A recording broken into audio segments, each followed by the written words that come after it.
بسم الله الرحمن الرحيم. الحمد لله رب العالمين، والصلاة والسلام على رسولنا محمد وعلى آله وصحبه أجمعين. إخوتي الأفاضل، اليوم نتكلم حول معركة اليرموك، معركة فاصلة بين المسلمين والروم في أرض الشام. وبعد انتهاء هذه المعركة فتحت أبواب بلاد الشام أمام المسلمين. هذا بداية لفتح بلاد الشام وما وراءها. معركة كبيرة، معركة حساسة مطولة، الاستعداد لها دامت أسابيع، ولكن انتهى في يوم واحد المعركة. ولكن نتائجها كانت كبيرة وعظيمة. يمكنكم أن تقرأوا في بعض كتب التاريخ ما جرى في هذه المعركة من الأمور العظيمة والجليلة. اليوم سنتكلم حول هذه المعركة الكبيرة بإذن الله تعالى، وكيف أعد لها المسلمون. برايد عزيز إيرو أمي بحث شر يرموك. يرموك چمك يا نابرا أردن و فلسطين دايه. چم يرموك جراد بجن أو منطقة هانه دا شر كيلوي هات كرن أو شر هانه دسپیکا وکرنا ولات شامه و دگلوی کردستان و دگلوی حتی روج آواید ام بیجن آنادول کجراد هیدی وی منطقه هانه وی شر هانه دریج وانا ببو. اف شر هانه که هات کرن براستی شر که مازن بو حاضری اوی به هفته دوام کرد. پیلانا رومه چه بو؟ پیلانا رومه دگو تقریبا 5-6 حبجی عسکر وان هبون دویدا. رومه دگو اب نجاری ایریش عسکره که مسلمان بکم. عسکر مسلمان هر جی که 6-7 هزار بون. ای رومه 45 هزار بون. یعنی دگو جاره ایریش یکی بکم از خلاص بکم، فقط مسلمان کتن فرقی گوا چه نابه. یعنی ام باشی ام کم ببن.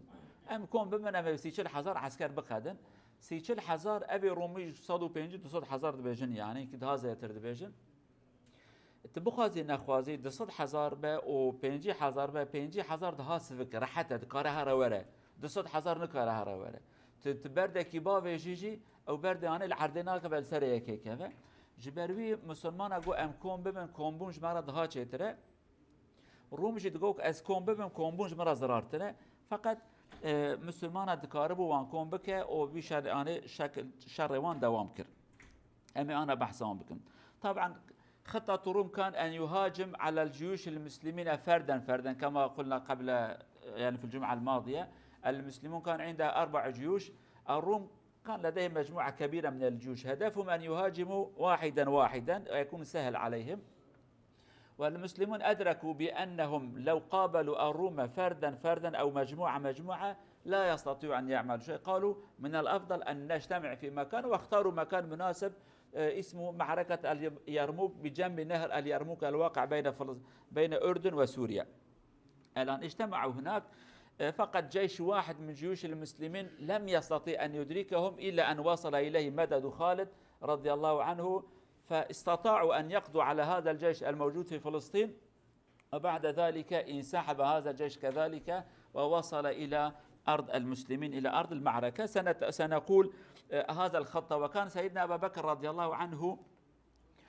أدرك بأنه من الصعب على هؤلاء القادة أن يقاوموا الروم، فقال أنا بحاجة أن آتي بخالد ابن وليد من العراق إلى هذا المكان. فله كلمة مشهورة يقول والله لأنسين الروم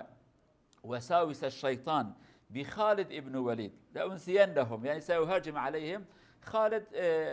حنكة الحرب وبداهة الحرب كان أكثر من غيره،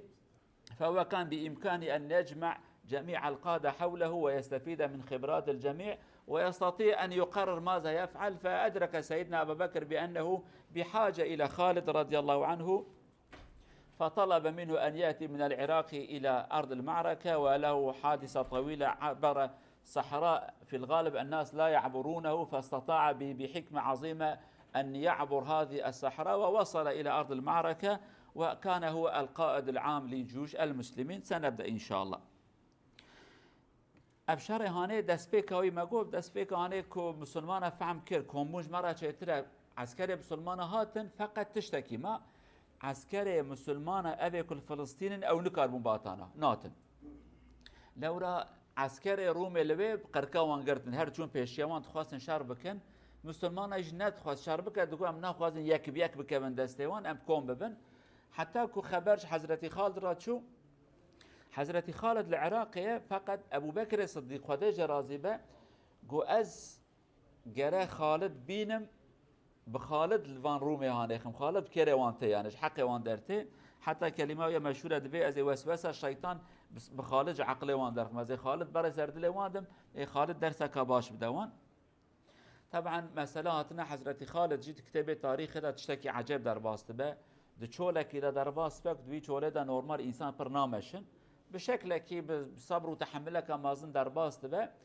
تي نزيكي وان فهمت كيف خبر جراته عسكرك وعمري كوري عاص اول فلسطيني هي جاجش دست روم نفلتيه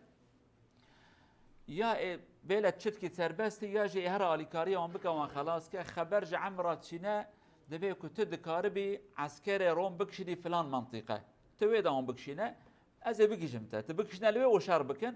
حتى تبكشين شربك نزقيشت متاجي او جوان انسان دكشنا بمنطقه هاني ودقلوان شردكه وخالد شبار الوان خيدي في شكل هاني وي جروب هاني صافي تكن او جروب هاني صافي بو هم بيشا مسلمانه ببو هم باش مسلمانه ببو جيرموكي حتى مدينه ميدانش مسلمانه ريدي شبار كسك المسلمانه ناخه ومورال مسلمانه خوش بو مورال روم خرابو ولد جي كده ما دربكي خار ام صافي بون ام شاري هاني فايده كبر مازنده مسلمانه كو فيش توان حتى مدينه ميدان فكريه مورال وان زيده بو مورال رومي خرابو او پشتوی حضرت خالد دوی داد در باس او کی بو هاش گیشت منطقه و کرموکه و تدا حاضريه مسلمانه كر امي انا اجا بحثاي بكن طبعا قبل ان نتكلم عن المعركه هناك شيء ملفت للنظر قبل هذه المعركه المسلمون فتحوا بعض الاماكن وكما تعلمون في الاسلام الذي دخل في الإسلام دخل الذي لم يدخل يعطي الجزية ونحن نقوم بحمايته المسلمون يقومون بحمايته فبعض الأماكن الذي فتحها المسلمون مقابل الفدية عفوا أو الجزية فبعدما اقترب وعد المعركة الكبيرة أدرك المسلمون بأنه ليس بإمكانهم أن يدافعوا عن هؤلاء الأشخاص الذين دخلوا في حماية المسلمين فجمعوهم وخصوصا أهل حمص وما حوله قالوا اقترب الحرب الكبير بيننا وبين الروم ونحن أخذنا منكم الجزية مقابل أن ندافع عنكم ونحميكم الآن لا نستطيع أن نحميكم سنرد عليكم وأخذنا منكم من الجزية وأنتم وحظكم لغاية ما ينتهي المعركة إذا انتصرنا وإذا هزمنا لا يوجد شيء نقول لكم فنحن الآن لا نستطيع أن نقوم بواجبنا سنرد عليكم الجزية الذي أخذناها أو الجزية التي أخذناها منكم فهؤلاء الناس يتعجبوا يقولوا من أنتم الروم ليس جزية واحدة أضعاف المضاعفة يأخذ منا ولا يسلم علينا ولا يهتم بنا يأخذ منا أضعاف هذا المبلغ الذي أنتم تأخذون منا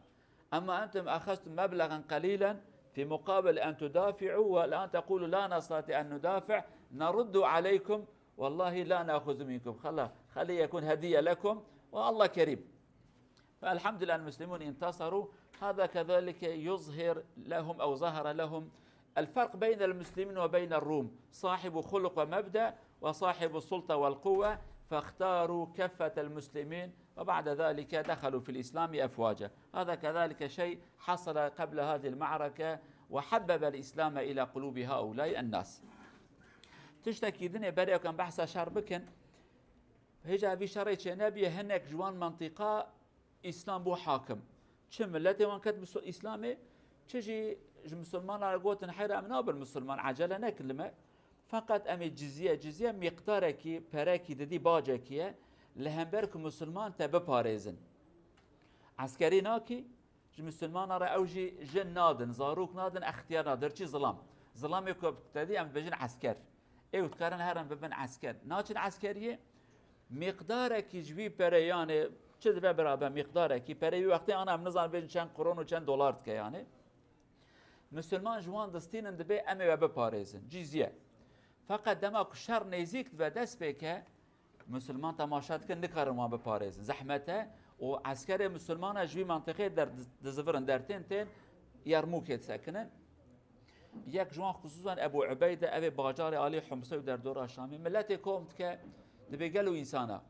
مبی پرج و سان جبونه ما بپارزن فقط ایرو ام نکارن و بپارزن قوت منینه لور امهرن شرکی مازن پیشیامه اوی پری ام بدن و جارا کاتی پریک و دائما پری و ددن و که حتی خوده چت که ام نکارن و بپارزن اف پرل هم بر پاراستنش امکان منما وان انسان هانه دبی ام بی پرج و ناستین براجوارا پیروز و عافیت ببوه دبی روم نوی پره صد جاره جوی زیاتر پرج مدسان تشتکی با منت کرد تشتکی ند کرد یعنی ها بگوه مدگرد پرج مدسان ما مجبورش دوان ها من نبج مد کشتن لمقابل تشتك يعني تشتكي نينا پرج تدستينه تشتكي بوتا خدمت ناكه وسي قرش پرج مثلا وقول مقابل امي وب باريزن وود بين امن كارن هاج ورا پريوه والله في پرج بناستين هرن ودا كم تماشا كن جواد به يعني دفرداجي اخلاق مسلمانه اخلاق اسلامي خاصه تشتكي بيروز تشتكي مبارك حق وحقوق تي باراستن اوان انسان هانه دوی وقتی دا فرق نابر مسلمان و کافر دیتن گو مسلمان خبردان وانتنه کرن وان هی بنی رحم عدالت قرشه کی پره زیدش من نساندن حق جمع ساندن داوی گو هاج برا اما رومی چانی سرمه دفر داجی بو وسیله کی که دل مسلمان لوان سپی وان دل وان مسلمان سپی باج اسلامی حسب کن و داوی جی ماشاءالله ایجا گروپ کتن اسلامی یعنی پراتیکا اسلامی دیتن كوا عدالت ده رحمت ده ظلمتنا حق كسكي نايخوارن ابياجي اب تشتهانه دوان داديتن وبراسيج كيف خاشيكا فرمازن تدا تشيبو شيء اخر حينما ارسل سيدنا ابا بكر خالد الى هناك قال انت القائد العام لجميع الجيوش فكذلك ارسل لابا عبيده وغيرهم قال خالد رئيسكم جميعا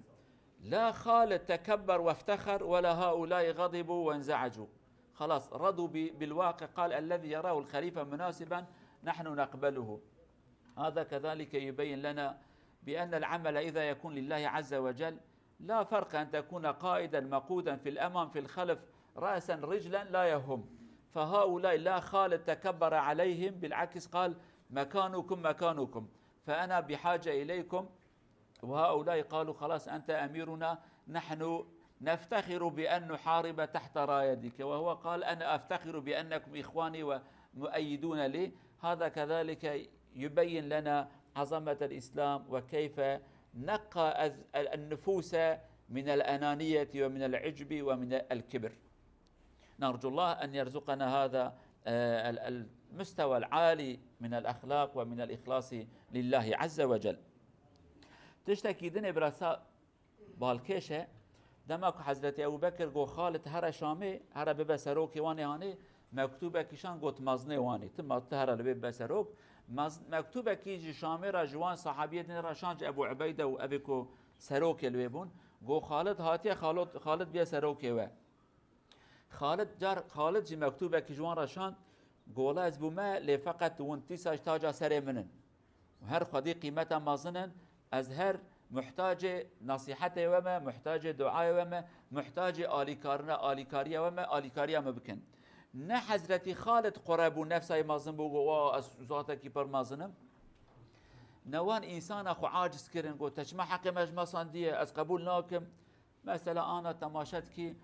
تیکید کی وزیر قرد به دفره ابيك تج وزيرتي در تخيش بنا ياري تيجا وا تجمع وزيرتي در خست دمكي تش نجبونه خديه تش بونه خديه به تعاجز نابي تدبي تش مرا مناسب از بي اماده مبكم سري به سري قاچ به قاچ راست به راست چپ به چپ جمرا فرق ناكه چه ادكارم بكم ابياجي مرا چتي نزمان كنتش تكي جبونه خديه به وهاي يعني نفس انسان تنه اچت كارم بكم حضرت خالد قال والله اس كيف خشم كون براي من دوست من واليكاريا متكن وانا اجي قولام كيف خشم قد قالت شارت كنت بوي سروكي ما ام بي عاجز نابن ببي شكل هاني وان انسانا براستي خدمتك مازن كرن و تشتكي بر مازن بيج دابرن طبعا بعد يعني اقصر لا احب ان اطول في المعركه المسلمون حضروا بنظام غريب وعجيب نظام جديد طبعا ربما لاول مره يجتمع لدى المسلمين وكلهم كانوا عرب يعني هكذا نقول 40,000 واحد شيء جديد فأولا كان يقاتل قبائل عشائر، ولكن هذه المرة ما شاء الله 40,000 اجتمعوا. فالنظام عسكري غريب، عملوها ميمنة ميسرة، وكل جهة مجموعة من الناس له قائد، وكذلك قلب المعركة هناك من في الوسط، وهناك عدد في الخلف يؤمن ظهرهم ويحضر لهم الطعام والشراب والجرحى، ومجموعة من الركاب الخيال كما نقول خيالة تحت قيادة خالد رضي الله عنه في الوسط تقريبا الأمام، إذا يحتاج الأمر يهاجم على اليمين والشمال. بهذه الخطة استعد المسلمون، وقبل أن ينطلق كل الصحابة كل الكبار يتلون عليهم آيات الله عز وجل، يحثونهم في الجهاد في الجنة، تعبئة إيمانية، كل هذا استمر. وبعد ذلك بدأت المعركة. دسبيك شر بريك شر دسبيك يا مسلمان طبعا في وقت صادين نوت ونه نقطة نه تف عربن أبيا قبول بقنا هجا قوم دي نكتنا إسلامي نه فارس نه كرد وانا نكتنا إسلامي هجا تف عربن، بلكي تاريخه في وقت جارة عولك تقريبا 45,000 كومي هفدبن مسلمان وعرب 45,000 هر يكش قبيلة كي هاتيه. أبان إنسان هاني جارة يكمين الهمبر روم جي شاردكن روم عسكري هون قالك زيده مسلمان جي تقريبا 45,000. سیستمک مسلمان چکر لگورا وی وقتی سیستمک گلک خوش شکرن گوتن آلی راسته میمنه جراد بن آلی چپ عسكر چکرن لیوی دا گروه کی دانین هر یکی سروکی وان هنه و تقریبا مثلا تدی آنا دبیجن لیوا و نظام کتیبه و چه وان ناوی هانه هنه ترکیه مدبین تابور و بیلوک و نظام چه آلای ناوی عسکری نه از باش وان نوا نظام و عسکری کریز داخلم دا نمایه و ناوی هانه دانی راسته چپه نیوی به هزار اجدان داوی گوون جبان خوارن و بریندار اجمرا چونکی تشاردکیش ترا خوارن لازمه آب لازمه نان لازمه بریندار لازمه گروه کیشی دان پیشی امجوان بین سیاری حسبا گروه کمازن هبو خالد یک جوان بو و سروک گشتیج خالد بو ای راسته سروک کی چپ سروک کی سروک تفکر خالد و تف تعلیمات دادن هف ليه بري هر تشتيجي ذكر ودعاء تكبير آيات نصيحة مازنتين كرنه جبونك إنسان آماده وحاضر بن يعني بفي شكل هاني حاضرية خد كرن حتى حربك يعني تشتكي شيبو عربية يبو خيلم يقول أحد الجنود أنا سأقرأ بالعربي وترجم ما أكثر الروم وأقل المسلمين أحد الجنود المسلمين ما أكثرهم وما أقلنا دبي تشقى روم برد وأم تشقى هندكن عدد المسلمين 45 ألف والروم حوالي 200 أو أكثر ربما. دبي خالد كري وريد يقول فيقول خالد ويلك أتخوفوني بالروم ما لا تخرابة بالترسين يعني ولا ناطرسم أجرومي ناطرسم يعني دبي إنما تكثر الجنود بالنصر وتقل بالخذلان بسر كافتني بيكيتيت بسرت كبي وتبترسيت رازيل بوت شوي خلاص يعني تناطرسيت سرت كبي دبي لا بعدد الرجال يعني بظلام أننا معنوية بإيمانة تبي سرت كبي والله لوددت أن أشقر كان اسم الفرس يعني برأ من توجعه وأنهم أضعفوا في العدد حسبي دمك عراقي أتبو شامي حسبي بشكي بريدار بوفاقي حسبي خالد ناوي أشقره دبي خوازي برا حسب بريندار نبونا برا أو قيدي زيد أبونا قد خمام بو ما حسبي بشكي بريندار بيها برا باش بيها أجوان ناطرسم يعني بفي شكل هاني طبعا دبين كيجي مفاوضات شيبون خبر دان ام چبكن چه نكن في مفاوضات هاني جي فايده نداوان حتى رومي خواست حقارة المسلمان يجكن ام انا يجي بيجن. طيب حصل مفاوضات بين الطرفين ماذا نفعل؟ المسلمون في الاخير قالوا ادخلوا في الاسلام ونحن اخوه قالوا لا رجعوا وبعد ذلك اثناء المفاوضات يقول له الروم سمعنا بانكم جوعانين ما في عندكم طعام ولا شراب فمن الأفضل أن نعطيكم كل سنة دينارين وشوية طعام وترجعوا سنة العام القادم كذلك نعطيكم يعني كأن المسلمون لم يخرجوا إلا للطعام والشراب فهكذا حينما يتكلموا يحب أن يصغروا ويحقروا يعني يطولوا في اللسان على المسلمين فيرد عليهم خالد ابن وليد يقول إننا قوم نشرب الدماء يقول طعام ويقول نحن قوم نشرب الدماء وأنه بلغنا أنه لا دم أطيب من دم الروم فجئنا لذلك أتينا لنشرب دمكم لا المال ولا غير ذلك فيقول هؤلاء لبعضهم والله سمعنا، هكذا سمعنا من العرب، يعني ليسوا جوعان، لم يأتوا للطعام بل أتوا لفكرة أخرى. فهكذا سيدنا خالد يلقنهم درسا، يقول لا طعام ولا شراب، فقط أنت تحب أن تطول علي وأنا كذلك سأخيفك، أتينا لنشرب دمكم. فهؤلاء كذلك يحتاروا ماذا يقولوا، من أي ناحية يأتون، فالمسلمون يردون عليهم.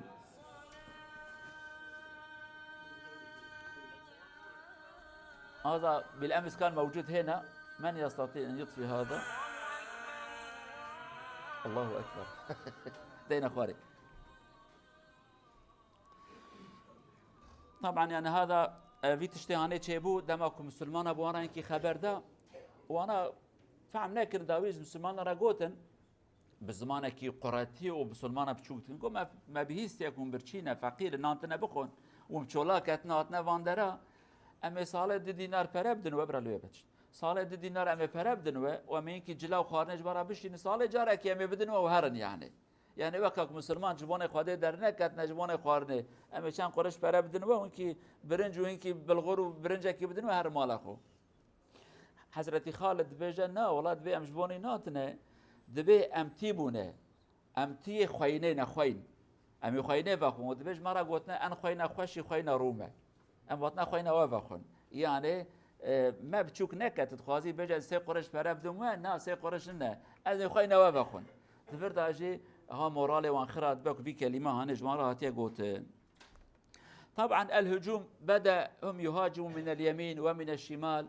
وفي الحقيقة في الساعات الأولى من المعركة كان الغلبة للروم، عدد كبير جدا، فالمسلمون أحيانا يرجعوا، حتى حينما يرجعوا النساء يقومن بصد المسلمين، يقول لماذا تخافوا لماذا ترجعوا، إذا رجعتم لن نكون أزواجا لكم مرة أخرى. ولكن في الحقيقة عددهم كان كبير جدا وقوتهم أكثر. المسلمون في الساعات الأولى كانوا يرجعوا، ولكن مرة أخرى يجتمعوا فيعود إليهم. تدخل في الأخير شخصان، أولا عكرمة ابن أبي جهل يقول من يبايعني على الموت، يبايعه حوالي 400 فارس من أبطال المسلمين، يحارب أمام خيمة كما نقول أو أمام مكان خالد لغاية ما يستشهدوا جميعا. فبمحاولتهم يحاولوا أو يستطيعوا أن يوقفهم مرة أخرى، ولكن في الأخير يتدخل خالد رضي الله عنه ومن معه من الخيول، أصحاب الخيول يعني الصحابة، يهاجم يمينا وشمالا، وفي الأخير يهاجم على القائد العام ويقضون عليه. فبعدما يقتل القائد العام خلاص انهارت معنويتهم فبدأوا يرجعون. فالمسلمون في النتيجة أول النهار كانوا يدافعوا، ولكن آخر النهار كانوا مهاجمون عليهم، وانتهت المعركة بنصر المسلمين عليهم في الأخير هكذا. ونرى كثير من الصحابة وقادتهم ومنهم أبو سفيان يتكلم بكلام كبير يحث المسلمين: أنتم أهل القرآن، أنتم آمنتم بالله عز وجل، كيف تخافوا، كيف ترجعوا، إن قتلنا فلنا الجنة وإن انتصرنا فنحن الحمد لله نكون قد خدمنا الإسلام. على كل له دور كبير كذلك، ينصح ولده يزيد يقول: هاجم لا تخاف، أنت قائد، إذا أنت ترجع خلاص الصحابة والذين خلفك سيهربوا قبلك، ولكن عليك أن تتحمل لأنك قائدهم. فما شاء الله نراه يدافع وله كلام جميل، وكذلك غيره من الصحابة الكبار ينصحون الصحابة. وحتى جرح أبا سفيان في عينه، أصابه سهم من هذه المعركة، يعني كان بعدما كان عدوا للإسلام أصبح مدافعا عن الإسلام. هكذا نراهم يدافعون عن الإسلام. وله كلام يقول: يا نصر الله اقترب، الثبات الثبات يا معشر المسلمين. هذه كلماتهم، يقول: أنتم زاد الإسلام فعليكم أن تغلبوا زاد الروم، ولكن إذا غلب زاد الروم زاد المسلمين هذا لا ينفع، فدافعوا عن الإسلام. فالحمد لله النتيجة المسلمون ينتصرون. شهر دوام كير شاركي جرامبو كرتايش ورا بيجم بلاكو جمارة روم زيدبو سيچار جارج مسلمان زياترن دكاربون دي ساعات عولدا مسلمان باج دا ببن باج دا برن، يعني آلي راست باج دا برن، آلي چپ باج دا برن دبرن، هر مسلمان بلاكو جمارة وان كيما هر باج دا چون جارنا سستايا وان شيدبو. طبعا جند نافوان ده هبون داوية صحابية أبي كشاتنا جنا دارت كده سيخل ظلامات خسد تقول فديناك وندرافن يك جوان جناجي هندا جنا أبو سفيان أباك بو سبب شهادة حضرت حمزة بو جنا كاد معركة ده شرطك جي مسلمان راد بيجا مشارب ناكن فديناكن قالك جن لبي هبون جمان راد قو أجرك ون برافن والنظلام من هدي أم وقبول لك مسلمان راد قوتن ورحاصل مسلمان تحمل كر حتى كو بسركتن طبعا بسركتنا وان رولا دي جروب مازن اجتدانا جروبا يك عكرمه كره ابو جهل انسان کی چاو عكرمه بو خدي مسلمان لا يوج ناوي عمر بو عكرمه تماشا كر زحمته يعني ميراني كمازن لازمه دركات جو کی سوزه مرنه دمن حتى كان بمرن گرم شربكن بري هر کسی معاملی بگو از برازیم گو از همه 400 حب ظلامي قهرمان مسلمان سيارة حسبه وكاتن ميداني اوان توا شاركر حتى وكتب شهيد كاتن اوان دويدا بشت اوان شكان يعني وان دان سكناندن جروبا دو يمين خالد تقريبا 200 حب انزج مقدار كزيده سياري جار كدي در كاتن ميداني حتى وقت خالد تماشات كقال لكو بيويس لازهرم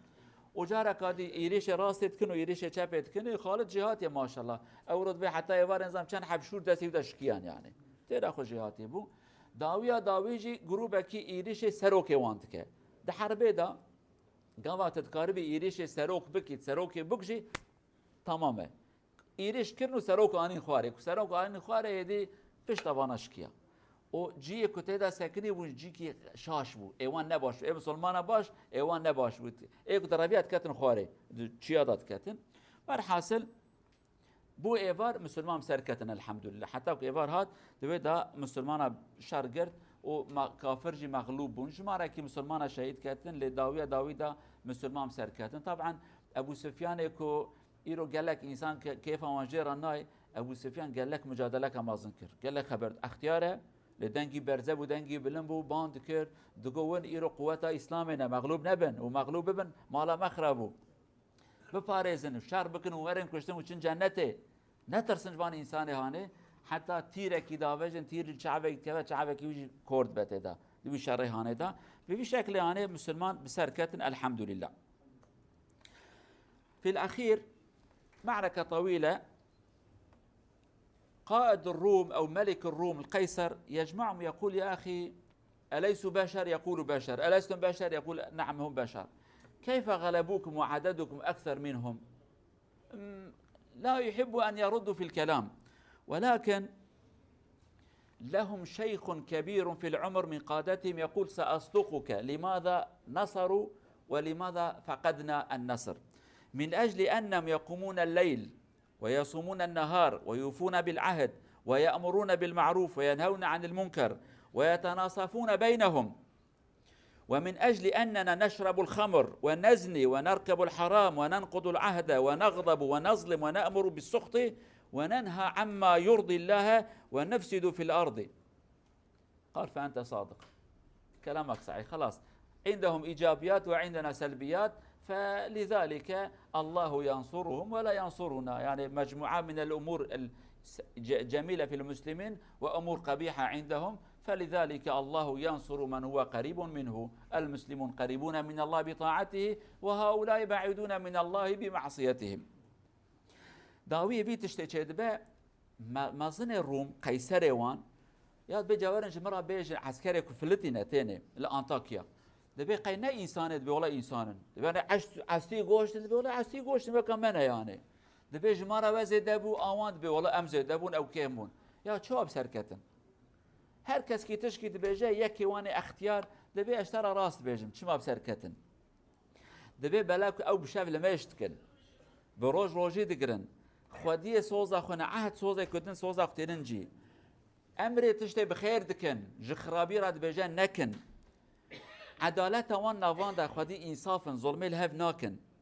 ابن يعني وان تشتي باشن بالميجن بطاعتن بعدالتن ايه دبي اما ام عراقي بدخن ام زناتكن ام حرابيتكن ام صوزي خنايننجي ام ظلميتكن ام حقرات الهفتكن تشتي خراب ام بيجن بكن تشتي بخير ام بيجن نكن ايه خودي جالي كاريا وانكر علي كاريا ما نكر ادبي ولا تراستكم يعني النتيجه افا كي نزيك خدي بخدي آلي كاريد كي دور خدي بجي خدي حبك ليتخيكي. هذا هو نتيجة المعركة كما ذكر وكما يقول هذا الشيخ الرومي الكبير: الذي يكون قريبا من الله فنصر الله معه، والذي يكون بعيدا من الله بالذنوب فالله عز وجل لا يؤيده ولا ينصره. فنرجو الله عز وجل أن يجعل فينا هذه الصفات الجميلة ويبعد عنا الصفات القبيحة إن شاء الله، حتى نكون مستحقين لنصر الله عز وجل. حتى حفتاتيك أن بمينن بخير وسلامتي دا بمينن خده منزيك خبك وشيطان جي دوري مبدأ إن شاء الله. والسلام عليكم ورحمة الله وبركاته.